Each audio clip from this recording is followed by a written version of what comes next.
From the opinion pages of the Wall Street Journal, this is Potomac Watch. The Democratic National Convention continued on Wednesday night with speeches by Bill Clinton and Vice Presidential nominee Tim Walz. What have we learned this week so far about the Democratic strategy to defeat Donald Trump in November? And what do Democrats want to do with the power they would get if they retake the White House and Congress in November? Welcome to Potomac Watch, the daily podcast of the Wall Street Journal opinion pages. I'm Paul Gigot, the editor of those pages, and I'm here today with my esteemed colleagues, Kyle Peterson and Barton Swaim, who are both in Chicago this week watching the convention, talking to Democrats and so on. Barton, you've been there for 3 days. What are your main impressions after the various speeches and videos? Well, I'm not the target audience for this convention. I think it was well put together in some ways. Thematically, I think it was well put together. I mean, they had some real glitches about certain speeches going on too long and the roll call going into prime time and just dumb things like that.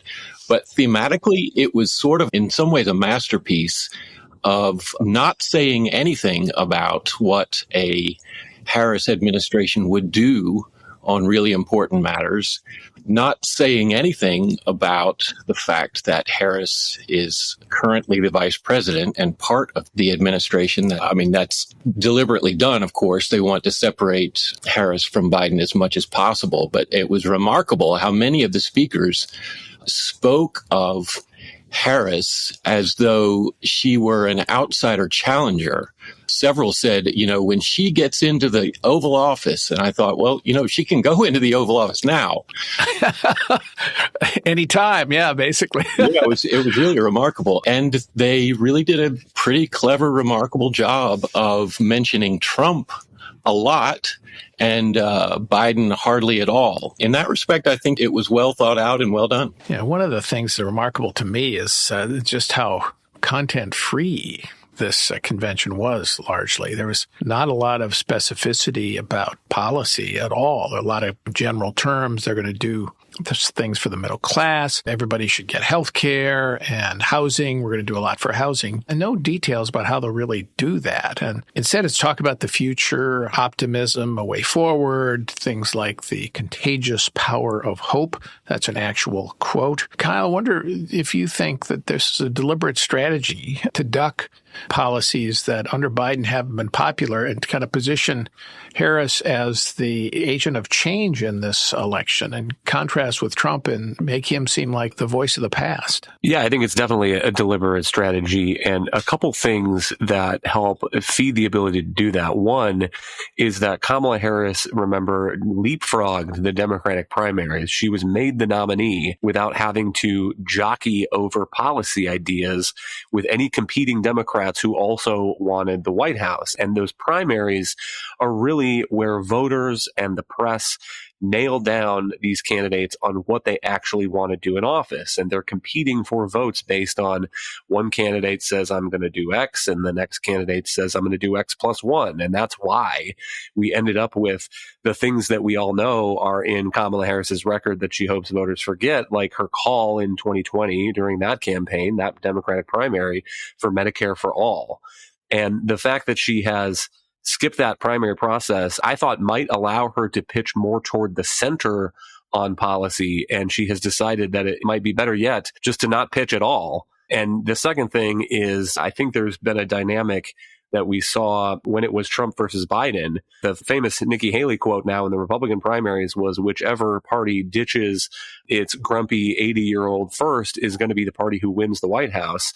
And I think Kamala Harris is using that same idea and wanting to make it about personalities and moving on from the divisive Trump era. I think that's better for her than talking about her record or what Democrats want to do when they're in office. It's remarkable when you think about the strategy of trying to position Harris as the outsider and the agent of change, because she has been, of course, at the shoulder of Joe Biden for 4 years. And when you look at the longer term, the last 16 years, Democrats have been in charge of the government, essentially, for 12 of those 16 years. We had the 4-year Trump interregnum but the nature and breadth and policies in place have largely been Democratic.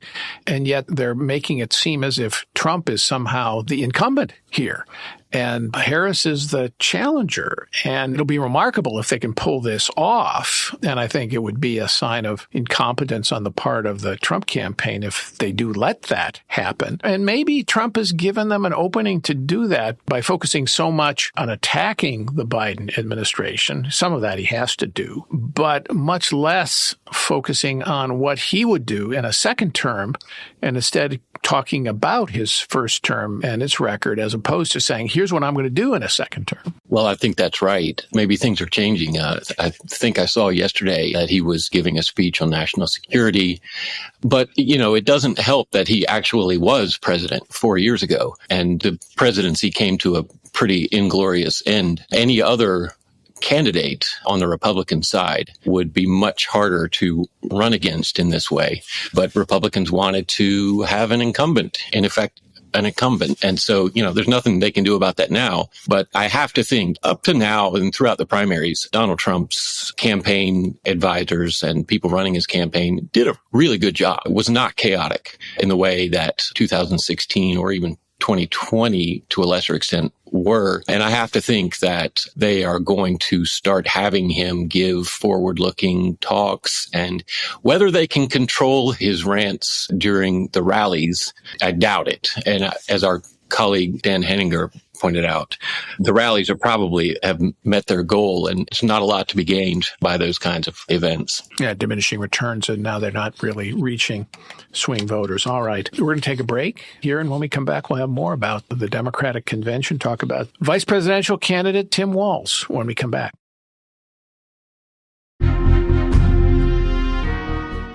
Welcome back. I'm Paul Gigot with Potomac Watch, our daily podcast at the Wall Street Journal, and I'm here with Kyle Peterson and Barton Swaim.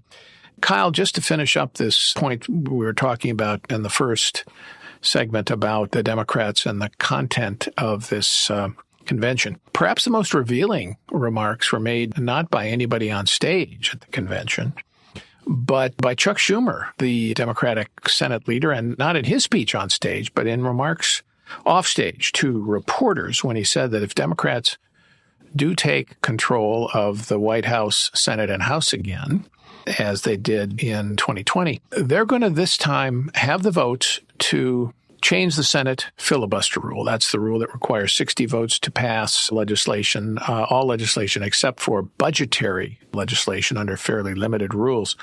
And he said they're going to do that to pass a national voting rights law and to impose a national abortion law. And the only debate will be whether they'll do that only for major legislation or else do it for everything. Now, of course, if you do it for major legislation, so-called, that will really mean the end of the filibuster because everybody will define major as just about anything they want. And Schumer is saying he might be able to pull this off because, remember, Kyrsten Sinema and Joe Manchin, who were the two Democrats who opposed overturning the filibuster rule, they were run out of the party for their apostasy, and now they're going to be soon out of the Senate. And there were others who have said things like John Tester, for example, the senator from Montana, has spoken favorably of the talking filibuster. So he seems to want to at least present himself as more moderate and wanting more moderate filibuster reform. But I think that is very hard to resist if John Tester is the one senator that Democrats need to convert in order to break the filibuster, in order to have these exceptions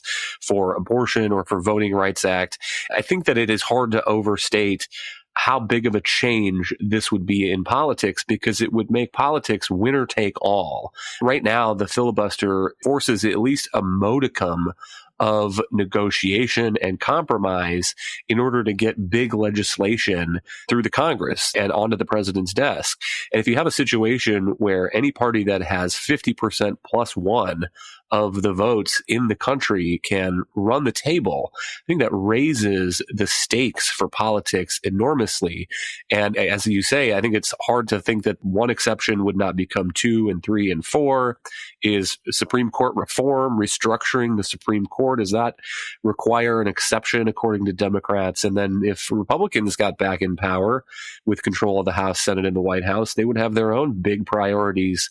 And I just think that that would be the end of the filibuster, answer overall. And it's an odd strategy to me because if you are running a personality campaign and you say our politics has become too heated and too divisive and too angry, and so you should turn the page on this other guy and elect us, we're the nice party. It's a contrast, I think, to suggest that, and what we're going to do is we're going to make politics more divisive and more bitter and more heated by making it so that any party can do everything that it wants on day one. Well, I think that this is all just the Tester comments on talking filibuster. That's just all campaign stuff to give him a little cover. He'd roll over very fast. And I think Schumer understands the press will mostly cover for this. They won't really cover and give them the idea, tell the public just what is at stake here in this filibuster business. But I think our listeners should take it very, very seriously because it would have enormous policy consequences. Let's turn to Tim Walz, the running mate candidate, of vice presidential candidate of the Democratic Party, football coach. And he gave a speech, Barton. He had this former football players running on stage. He talked about his background as a football coach and as a teacher and in the National Guard. What kind of impression did he make, do you think, on the country? I think it was a well-done speech in some ways. The first virtue of the speech is that it was short. I mean that sincerely. Bill Clinton's speech, as you would expect from him, went on far too long. And there are just not that many speakers who can speak for 30, 40 minutes and really capture the audience's attention. And his was like 17 minutes, maybe tops. There was another weird thing about it, though. Most of us would, I think, want to be defined by the major things we've done in our lives. Tim Walz was a U.S. representative. He was a governor of a large state, but his speech was almost entirely about how he taught social studies and coached a football team. I think he was a volunteer coach of a football team. I can tell by just his manner behind the podium that he was a good teacher. But this is not what we want to know about Tim Walz, or at least not what I want to know. Granted, he's the vice presidential nominee and not at the top of the ticket, but you've already got near complete blackout of any serious discussion of what Kamala Harris has actually done in her time as Attorney General and Senator, or what policies she's held, as we noted in the great lead editorial today. Now we're going to define her running mate as a guy who was really gifted in the classroom and was very kind to his students. I mean, come on. It was, again, clever in that way, but I felt it was lacking.